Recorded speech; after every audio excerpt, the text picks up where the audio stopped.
pastoral, came to symbolize a final peaceful moment before the Great War. That last summer before the war became symbolic both of lost innocence and history wrenched suddenly and unexpectedly off course. An age described by Stefan Zweig as the golden age of security abruptly gave way to one characterized by E.J. Hobsbawm as the age of catastrophe. In retrospect, we can see that pre-war Europe was far from idyllic. That the storm clouds of war were gathering on the horizon. But there seems no gainsaying that 1914 was a major turning point in world history. Historians struggle to find titles for their books adequate to convey its magnitude. Catastrophe, cataclysm, the deluge, facing Armageddon, all evoke an upheaval of biblical proportions. David Fromkin describes the war as the seminal event of modern times. Fritz Stern as the first calamity of the 20th century from which all other calamities sprang. The Great War led to the collapse of four great empires, to the rise of communism and fascism, to a reversal in the relationship between European states and their colonial dependency, to the founding of a Jewish homeland in Palestine and all its attendant conflicts, to new roles for women, to the emergence of a new, identifiably modern worldview. My name is Ian Giamoni. I'm a professor in the Department of History. It's my pleasure to welcome you as participants in this commemoration. Tonight is the first in a series of lectures that will commemorate the centenary of the outbreak of the Great War by reflecting upon the war's significance as a turning point in history and culture. Scholars from three faculties of the university, from the disciplines of history, international studies, English, French, economics, psychology, music, and film, will consider the diffuse and ongoing legacy of the war, the influence of which extended from the Berlin streets to the Canadian prairies, from the musical stage to the graphic novel, and from the artist's studio to the psychiatrist's couch. I wish to acknowledge my colleagues for their willingness to apply their expertise and energies in collaborating upon this project, which truly requires knowledge from many disciplines. I also wish to express gratitude for financial support from the Faculty of Arts, Humanities Research Institute, the Department of History, and the Faculty of Fine Arts, as well as to the John Archer Library, which has kindly agreed to host all the subsequent lectures. More information on the series will be forthcoming. Finally, I would like to express my appreciation to Dean Richard Clear and the Faculty of Arts for their exclusive sponsorship of tonight's lecture. It is a very great honor that Professor Jay Winter has accepted the invitation to deliver the keynote address in this series of centenary reflections. There simply is no more distinguished scholar in the field of Great War Studies. Dr. Winter received his BA from Columbia University and his PhD and D.Lit degrees from Cambridge University. He has taught at the Hebrew University of Jerusalem, the University of Warwick, Cambridge University, and Columbia University. Since 2001, he has been at Yale University, where he is the Charles J. Stiller Professor of History. Dr. Winter is the author or co-author of 13 books and of over 40 book chapters. His books include the seminal Sites of Memory, Sites of Mourning, the Great War in European Cultural History, which challenged received ideas about the war as a cultural turning point and innovatively compared the wartime experience of several nations, all the while showing deep compassion for those who experienced the loss of loved ones in that conflict. Of particular relevance to this evening's talk is Remembering War, the great war between memory and history in the 20th century. Professor Winter is co-director of the project on capital cities at war, Paris, London, Berlin, which has so far produced one volume on the social and economic history of the war and another on its cultural history, a remarkable work of collective research and synthesis involving scholars from many countries. Next week, he will be in France for the launch of the first volume in the new Cambridge history of the First World War, to be published simultaneously in English and French. Dr. Winter is an ardent advocate and practitioner of history that transcends national boundaries and escapes the confines of the academy. He was one of the founders of the Historial de la Grande Guerre, the International Museum of the First World War at Péronne in the French department of the Somme, an institution which is itself redefining how the war is researched, represented, and commemorated. He is well known to television audiences as co-producer, co-writer, and chief historian for the award-winning 1997 PBS television series, The Great War and the Shaping of the 20th Century. Dr. Winter is the recipient of many awards and honors. He is a Fellow of the Royal Historical Society and received an honorary doctorate from the University of Graz in 2010. The title of his lecture tonight is Remembering the Great War 100 Years After. Please join me in extending a very warm welcome to Professor J. Winter.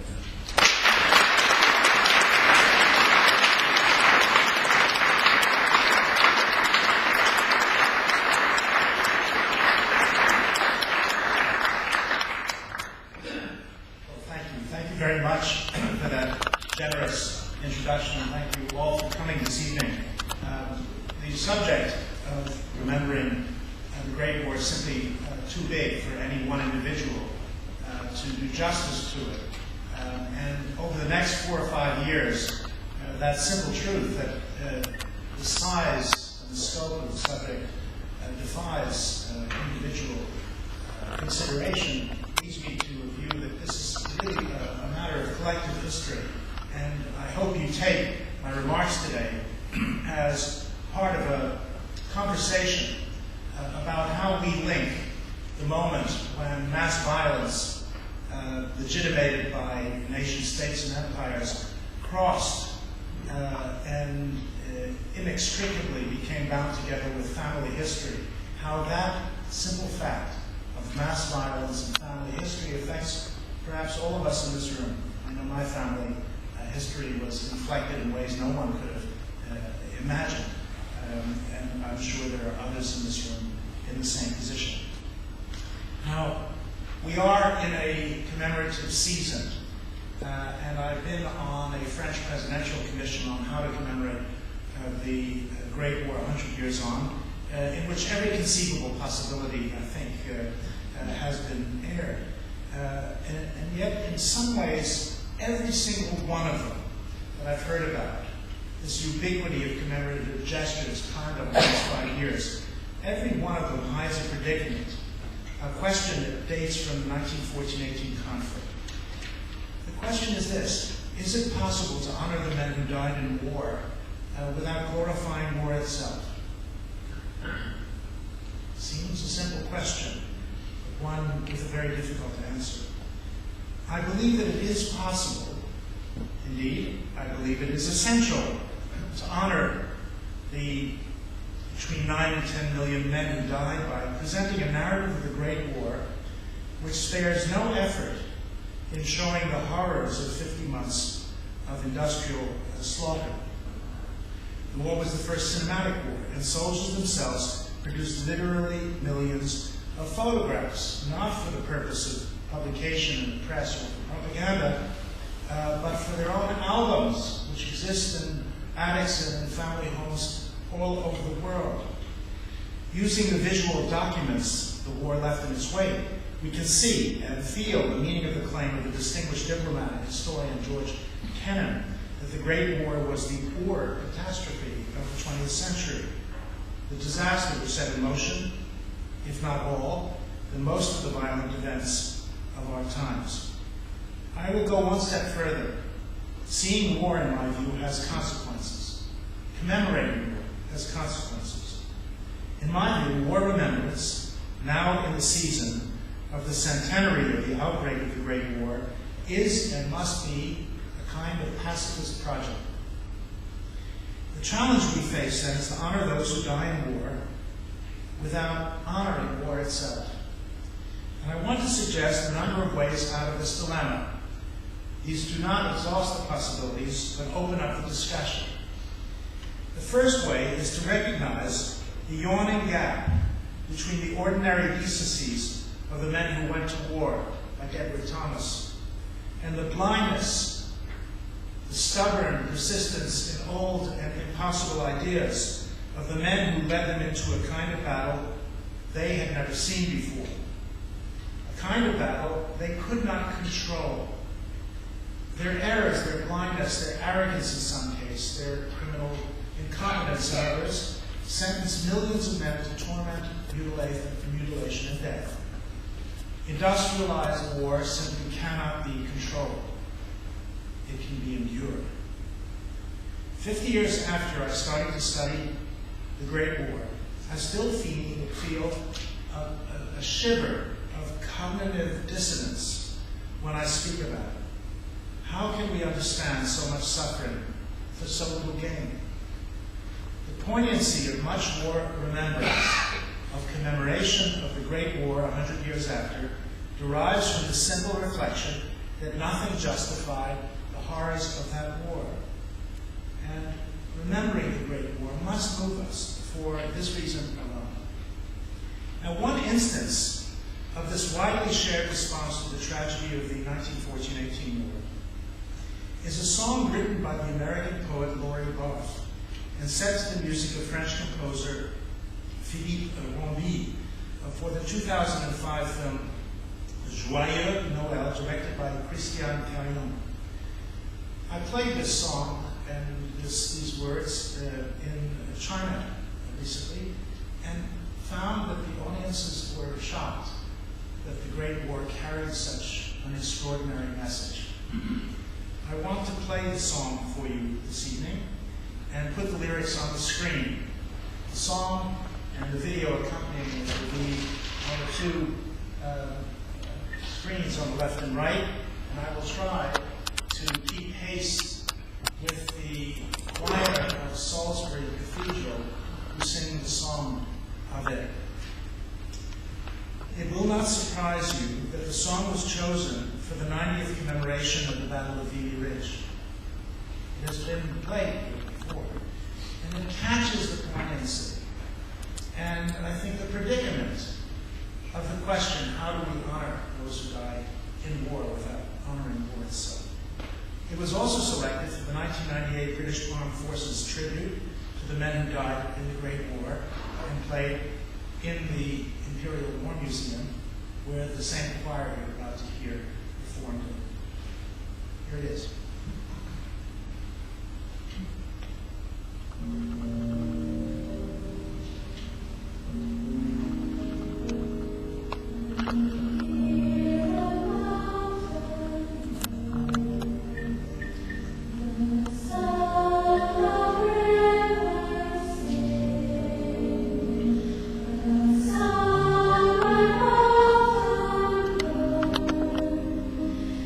If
understand both the power and the sadness inherent in commemorating the Great War.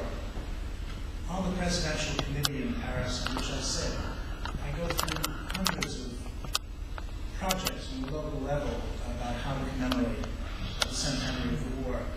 And what I realize is that these are the images that ordinary people carry with them.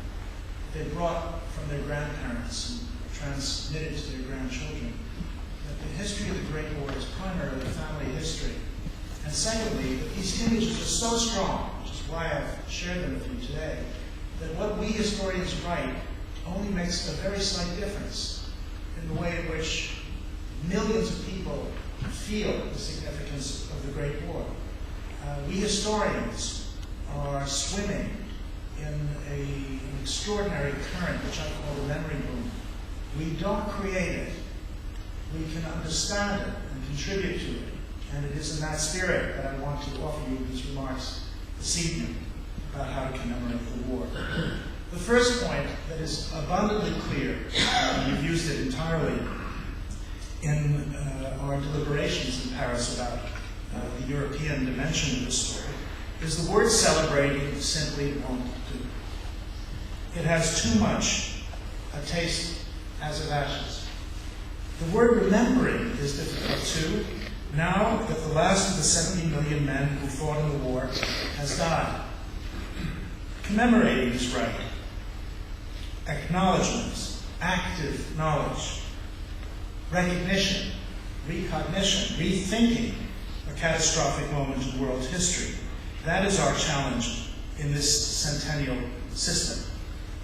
Now, the question immediately follows as to what, when, and where to commemorate.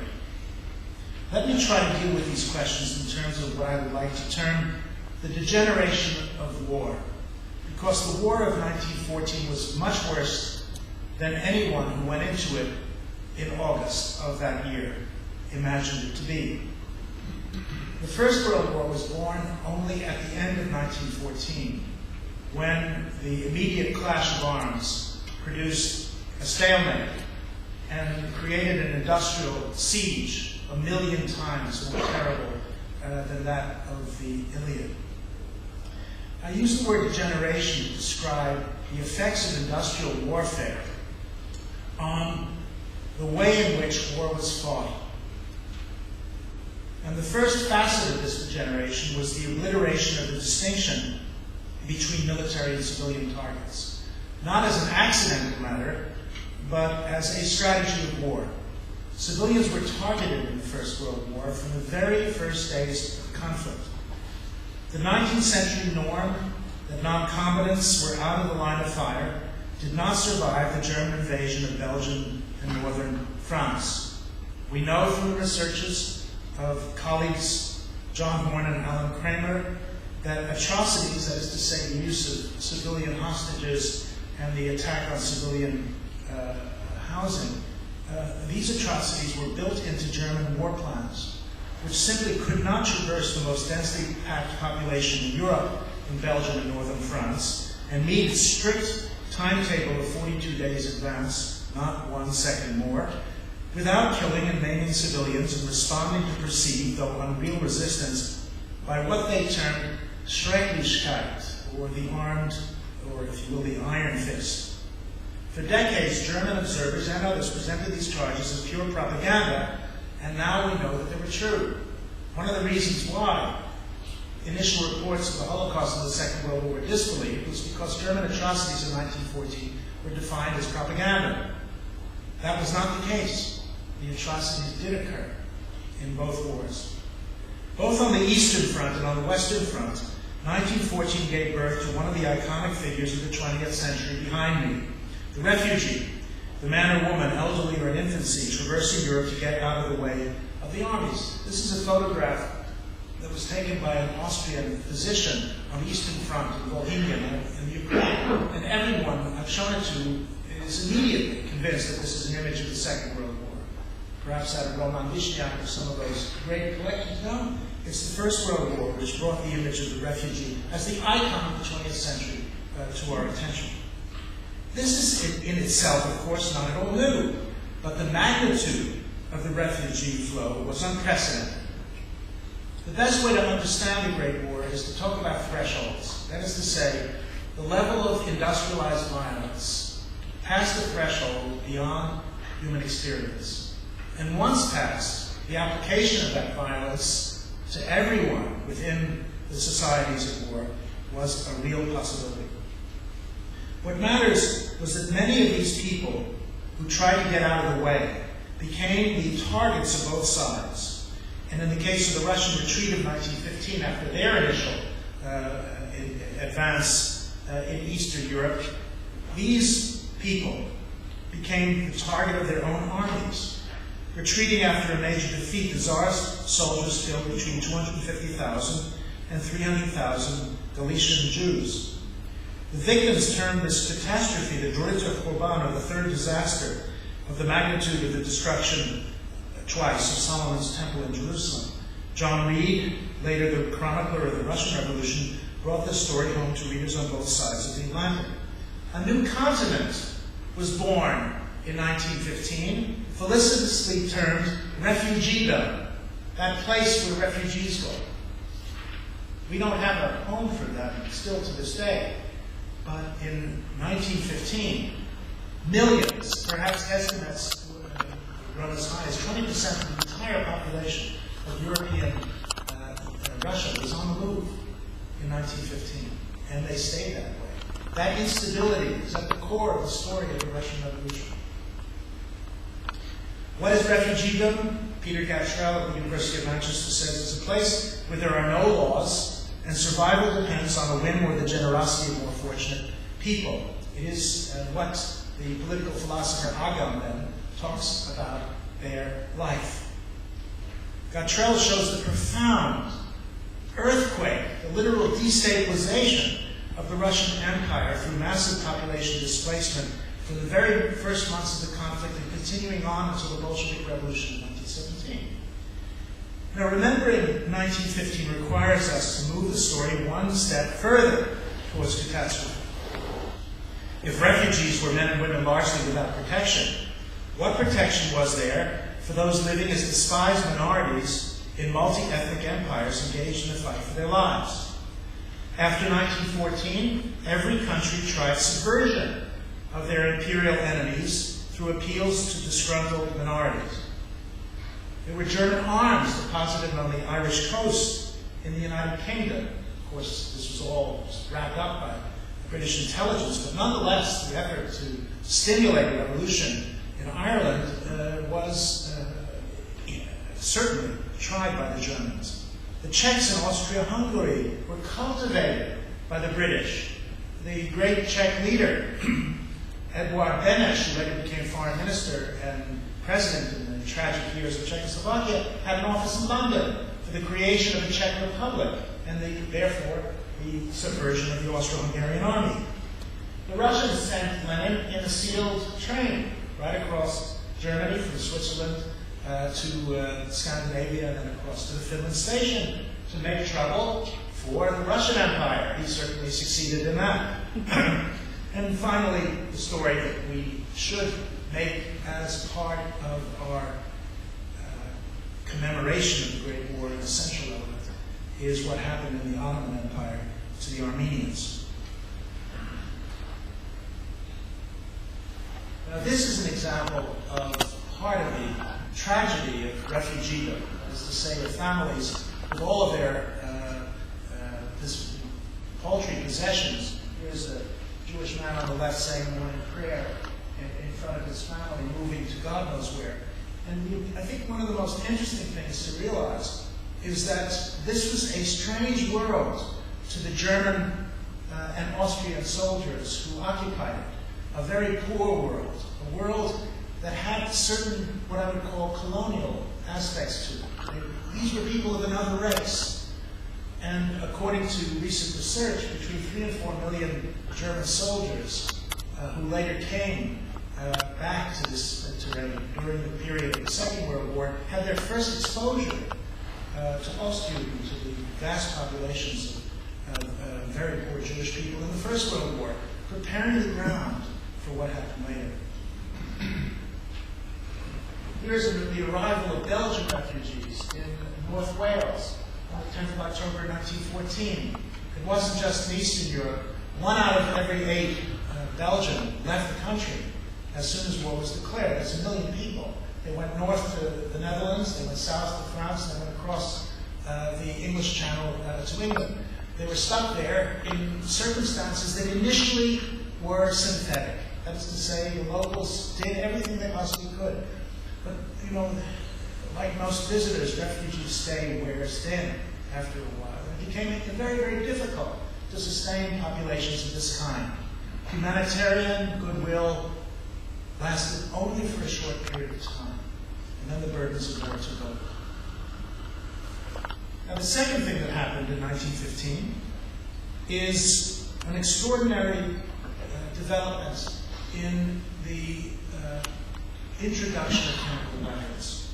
It seems to me that one of the dates that we're going to need to look at in the commemorative season is the 22nd of April 1915. Now, this is on nobody's commemorative calendar, but it really ought to be, because it seems to me that those of us who think and wonder and puzzle over what to do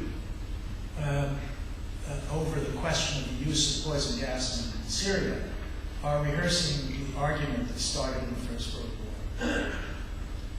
What happened basically was that on the 22nd of April 1915, the German army released 168 tons of chlorine gas over a front of about 7 kilometers. This is only part of it. But this is a photograph of that very first moment when weapons of mass destruction were used in the world. The very first moment. It is a turning point. And there are several reasons why I think we can talk about it. Battle, Clausewitz taught us in the 19th century, is an attempt to impose your will on the enemy, who then is forced to capitulate. It's a matter of willpower. Not when gas weapons are used. Closing off the option of surrender means revolutionizing battle. How can you, as it were, give up when you're surrounded by a cloud of chlorine or phosgene gas? Battle then meant annihilation by asphyxiation and other wounds. It was a change in the terms of battle, and of course was an object of the 2 Hague Commissions, the Congresses of 1899 and 1907, which could speak against it but could not legislate it away. Now, the problem with this weapon is it depended on which way the wind was blowing. And the German army did not exploit the breakthrough that took place when Canadian soldiers and French and North African soldiers fled. Part of the reason was it was very difficult for German soldiers to cross the field. They would literally go in the direction of where the gas was. The second reason was the dampness of the terrain in Flanders, which kept the gas on occasion too low. So that if you literally didn't trip, you would be all right. Not the case in later years when napalm was used.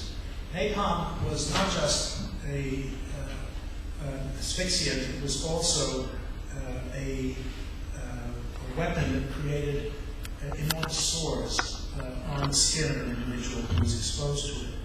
Here is one soldier hit by a later improvement, mustard gas in 1918. But then one in every 4 shells fired on the Western Front was a gas shell. By all means, let us commemorate 22nd April 1915. As we can see in Syria today, the world has never been the same since. Now, 3 days later, the world changed again.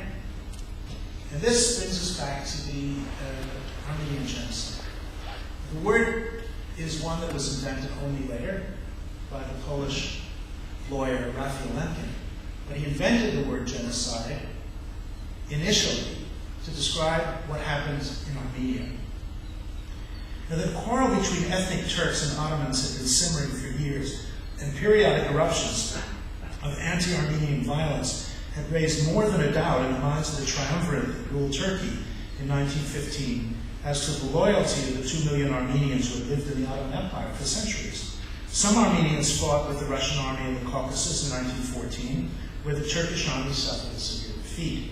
But the fear of what later would be termed a fifth column was really a fantasy, and became a genocidal fantasy in 1915.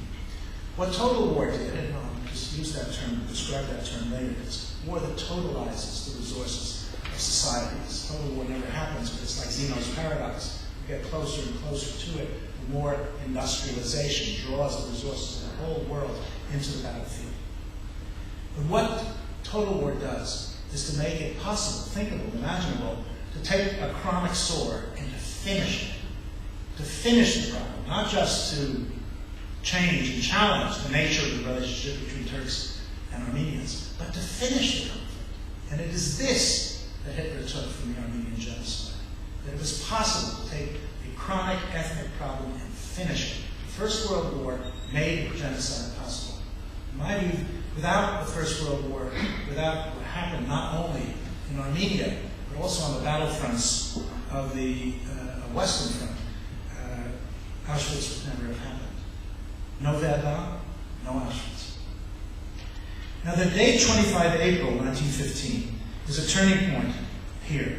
On that day, two decisive events unfolded. The first was the Franco-British invasion of Gallipoli. And that will be marked without the slightest doubt. But now the politicians who are going to show the nature of their amicable relationship are in trouble. In New South Wales, near Sydney, the state parliament has voted to recognize the Armenian genocide. This is the first time that has happened. And as a result, the Turkish government has said that these Australian politicians are not welcome in Turkey. At the same moment, as it were, that they want to commemorate the centenary of the war. I don't know how they will work it out. But one of the strangest phenomena of showing the presence of the Great War in our own times is the fact that the Turkish government is a Holocaust denier. They have successive governments for a century have refused to admit that genocide took place. Partly they don't want to be tainted with the brush of the Nazi experience, but partly it is simply blindness to the character of the elimination of the Armenian population of Anatolia, a population that had been there for a millennium. Now there was a landing on the 25th of April, and everybody knows it, especially in Australia and New Zealand. After a failed naval campaign to force the Straits of the Dardanelles, the Allies, at Winston Churchill's instigation, decided on launching an amphibious operation to land on the western peninsula of Gallipoli, to take the heights above it, and then to proceed to Constantinople, several days' march to the north. This would knock Turkey out of the war, open up the Russian front, and perhaps change the strategic balance. Like many of the things that Winston Churchill did before Hitler made him a great man, it was a catastrophic failure. Churchill was a man who was tarred with mistake after mistake after mistake. And it was only his defiance in the Second World War, in grand and heroic defiance, that turned him into the hero that he is today, and rightly so. Well, nothing happened in the way that Churchill wanted it to. The landing was botched, leaving troops facing nearly vertical cliffs to scale. They never managed it, and the operation turned to another version of the stagnant war position on the Western Front. Now, the man who blunted the invasion, Mustafa Kemal, became a national hero, a legend, Ataturk, the father of his people. Those who suffered the defeat of the cutting edge were Australians and New Zealanders, who by shedding their blood and performing with unquestioned courage, constructed a national myth, one worthy of two independent nations. Thus, the apogee of empire, drawing troops from the Antipodes to Turkey, was the beginning of the end of empire. And you all know the equivalent story of Vimy Ridge in Canada. Until very recently, this, as it were, moment, 25th of April, was shared by Turks and Australians as national holidays, moments of national affirmation.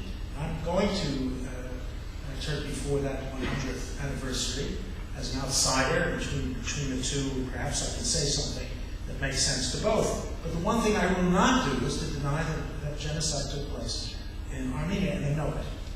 I think this is a very important turning point in the negotiations between Turkey and the European Union as to whether they are suitable candidates for membership. This matters. It matters because denying the the existence of genocide in Armenia would make it very difficult for Turkey to sign the European Convention on Human Rights. This is a political issue of today's significance, not yesterday's. Now, I believe that on many respects, what we need to do is to commemorate genocide as part of the war in order to commemorate the war, in order to understand the horror that it unleashed and the incapacity of political leaders to really control the forces that they let in motion. It's possible that some of the Turks thought that they were simply sending the Armenians away from a possible field of civil war, but I've wandered around the Middle East in the summer, sending between 1 and 2 million women and children into the desert strikes me as a recipe for genocide and nothing else. Now, how about 1916? What, when, and where should we engage in commemoration? I think we have many different candidates. First of all, we have the transformation of battle at Verdun and the Somme. My first nominee, therefore, for 1916, and there will be many events of this kind in 1916, is the 21st of February. Here, the German army, under General Falkenhayn, the second commander, the first von Moltke, who ran the Schlieffen Plan in 1914, had a nervous breakdown when he realized it didn't work and that the German Empire was effectively in ruins. The defensive capacity of the German army, the finest army in the world in the First World War, stopped that defeat from, as it were, arriving until 3 years later. One of the leaders who followed him, the second commander of the OHO, Falkenhayn, launched an assault on French fortifications intended not to take them, but to draw the French army into a battle of attrition which would bleed it white. There is some controversy as to Falkenhayn's real motives. Why? Because the only piece of paper that he wrote saying why he was doing what he was doing, he wrote after the end of the battle. And we, as good historians, ought to take note of the capacity of generals to change reality to fit their own personal needs. Maybe he wanted to have a battle of attrition. Maybe he wanted a breakthrough. More important than his logic was the logic of the battle itself, going back to the point I made right at the beginning, that the generals didn't command battle, battle commanded the generals. This is one of the, I think, most important issues to realize. These were battles on a scale the world had never seen before. And it shouldn't surprise that those in command were unable to command, and that they themselves were the victims of the logic of their own plans. They didn't pay the price, though. Verdun remains, it was and remains, the longest continuous unbroken battle in history. It lasted 10 months without a break and achieved nothing. French soldiers who moved up the Bois Sacré, the enormously crowded road from Bar-le-Duc to Verdun, could see it going on the horizon, day and night, without a moment of respite. And after 10 months, in November 1916, when the French took back all the gains the Germans had made in February, that battle achieved nothing other than approximately 700,000 casualties. Now, nothing in the Second World War comes close to Verdun in its intensity and ongoing ferocity. Not even the second battle to commemorate in 2016, the Battle of the Somme, the landscape of which you can see there. Not even the Somme compares to Verdun. Verdun didn't even have trenches. It had isolated positions of soldiers whose purpose was simply to stand there until either they were killed or the German defense moved back. The Somme had lines. And the Battle of the Somme, which lasted for 5 months, nonetheless topped Verdun in casualties.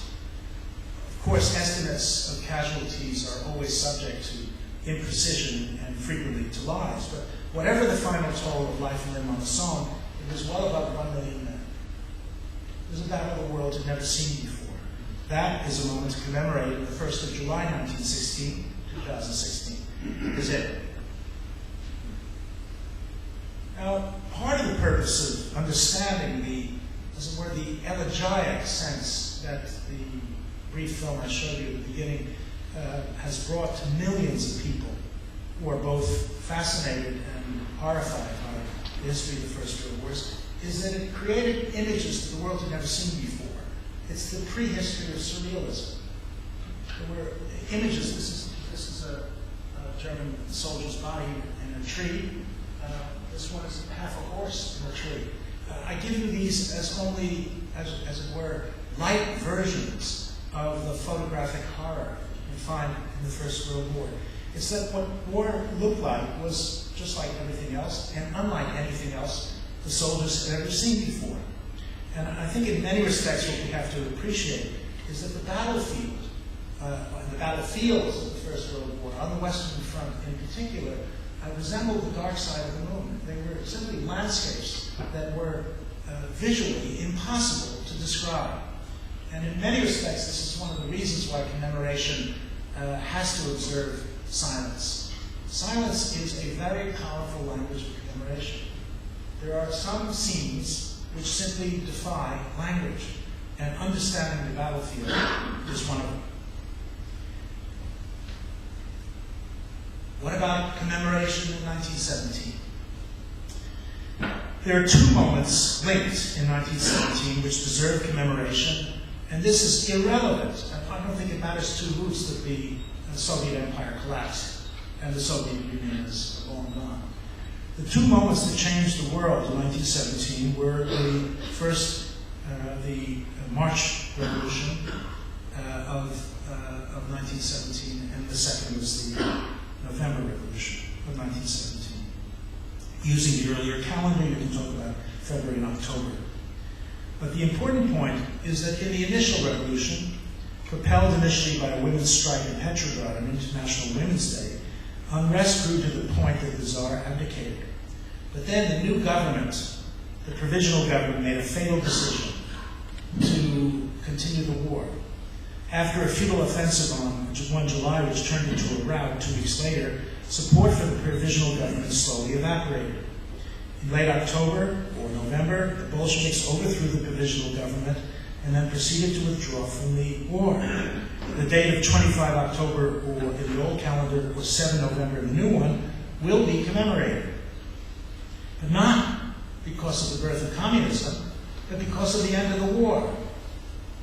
Lenin was the most successful anti-war leader in the world. He's the only political leader who brought the war to an end. And that's why he survived. The Bolshevik Revolution could not have survived without bringing bread, peace, and land, and above all, peace. Now, initially, I think we have to appreciate that 1918 brought revolution of many different kinds. There are points in the calendar to mark, though not to celebrate. I'll suggest 9th of November, 1918. Not 11th of November, but 9th of November. It was when the German Revolution overthrew the Kaiser and launched the first democratic regime in German history. That's the date to remember. The end of the old imperial autocratic regime and the beginning of the first German experiment of democracy, for which the German people and the rest of the world should be thankful that they had a second chance after 1945, and indeed after 1989, to fulfill. 9th of November 1918, the moment when the German people discovered democracy. Now, there are other days in 1918 that I would suggest we should look at. The first is the 8th of August, when the German army gave up any lingering beliefs in victory. But the problem with that day is that it gave birth to the myth of the stab in the back. The German army, immediately upon recognizing that they couldn't win the war, created a set of lies about who was responsible for it. They themselves, the German High Command, stabbed their nation in the back, but found it easy enough to transfer the responsibility for that defeat to the new regime that made the peace, that signed the armistice, and signed the Paris peace treaty 6 months later. Now, the German defeat was sealed on the 8th of August and then put into political terms on the 23rd of October 1918. 19 days later, representatives of the new regime took responsibility for signing the armistice, engineered by the old regime. This is the beginning. That very day, the 9th of September, is the day when the German Civil War broke out. Why? Vacuum of power. The Kaiser fled to Holland. He had to abdicate. Woodrow Wilson was the first, but not the last American president to believe in regime change as a way of installing democracy in countries at war. The important thing is he wouldn't negotiate with the Kaiser. The Kaiser had to abdicate, and he did. He hated the idea of abdicating as King of Prussia. He could get rid of the empire without much trouble, but he was really attached to his crown in Prussia. But he had no choice. He was driven to the Dutch border and to the absolute shock of an ordinary Dutch postman handed over his ceremonial sword as a sign of his defeat. The new German Republic was born, and that is a day, I think, that commemoration would be well worthy of organizing. Now let me offer a new day for the commemorative calendar suitable for 1919, and again it will be one that nobody's ever celebrated. It's the 4th of May. I suggest that we have a commemoration on the 4th of May, 1919. Why that day? On that day, it was right in the middle, not quite at the end, of negotiations about what the peace treaty would look like. And on the 4th of May, the Chinese delegation of the Paris peace talks received the message that the big three, Lloyd George, Clemenceau, and Woodrow Wilson, had decided to return Shandong province south of Beijing, not to China, but to Japan. Now, the Japanese Navy was extremely important in the naval war of 1914-18, and indeed had responsibility for the defense of the west coast of Canada. I have photographs of Japanese cruisers off the west coast of Canada, while the U.S. Navy was elsewhere in the Atlantic transporting 2 million men overseas to France. The Japanese Navy brought Australian and New Zealand troops to Alexandria, and then they were taken to Gallipoli. They had real power, especially shown after the defeat of Russia in the Russo-Japanese War. The Chinese were engaged in the Civil War, which made their military power very, very limited, but they offered 150,000 laborers to dig all those trenches on the Western Front. Now, what that meant was the negotiations favored the Japanese over the Chinese. Now, this decision to give Shandong was a massive humiliation to the Chinese, one they have not forgotten. There will be a meeting in Shandong province, in Jinan, on that day, and I suggest that it's a good day to commemorate.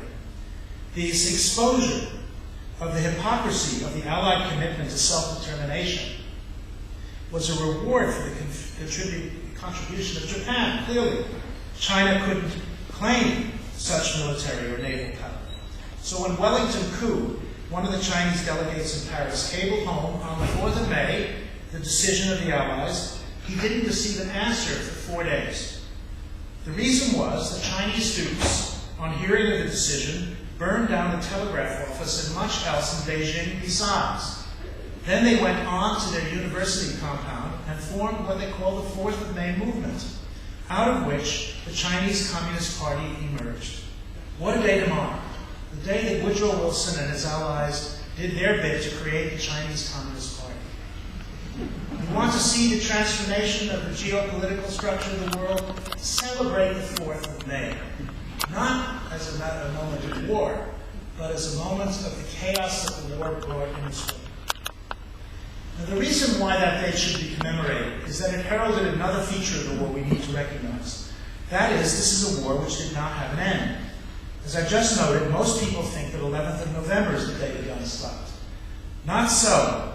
They kept firing all over Eastern Europe and Asia. They fired against massive crowds demanding a say in the peace in Cairo. They fired against demonstrators in Jallianwala and Amritsar in India, killing over 1,000 people. They fired against Koreans in Seoul, 1 million of them, demanding independence from Japan on the 1st of May, 1919.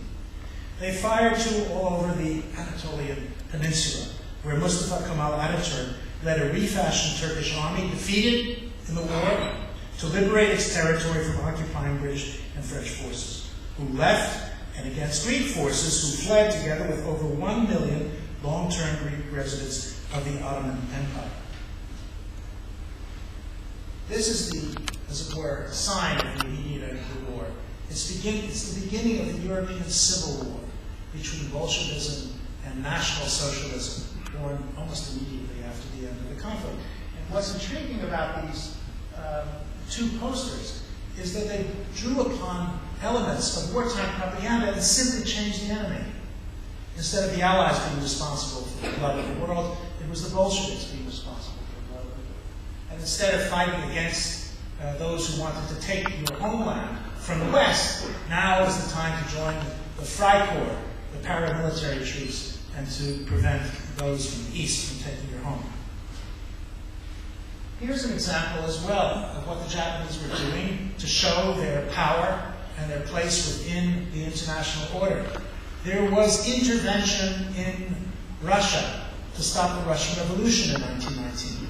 It all started when the Allies in Versailles tried to deal with the Russian Revolution in about 10 minutes. The reason why it was so constricted is that Woodrow Wilson created something called the State of the Union message, which still exists to this day. And that meant he had to go home from Paris. He had to leave Paris and go in a car to a train, to a boat to get to Washington in order to address Congress. And dealing with the entire world as his agenda meant that Russia and its confusion was something they put off time and time again. And as he got up from his chair to go to the car, to go to the train and so on, Winston Churchill put up his hand and said, "Mr. President, can we please discuss the Russian problem?" And Wilson looked at his watch and said, "You have 10 minutes. So they sat down, and Winston Churchill said, "This is the worst regime ever seen in history. We have to do something with military force to put it down." Woodrow Wilson said, "I don't believe in that at all." Churchill said, "Perhaps we should create a commission to look into the matter." Wilson said, "That's a good idea," and off he went. And Churchill used that commission to legitimate 6 different Western armies and Japanese, whose purpose was to engage in counter-terrorist, or if you will, counter-revolutionary action in 1919 and 20, and did their very best to make the situation worse than it would have been otherwise. If you will, if you want to see a dress rehearsal for Vietnam, you can see it in Russia and in Siberia, where the Japanese did it in 1919. Now, this is the story of the end of the creation of the Turkish state. What was euphemistically called population transfer involved the destruction of areas of Greek settlement in which the city of Smyrna, that you can see here, symbolized the catastrophe. That city is now called Izmir. Now, the date, the 22nd of September 1922, the destruction of the city of Smyrna, can serve as a commemorative moment when ethnic cleansing became a principle of international relations. It was actually part and parcel of the Lausanne Agreement to terminate the war between Turkey and the rest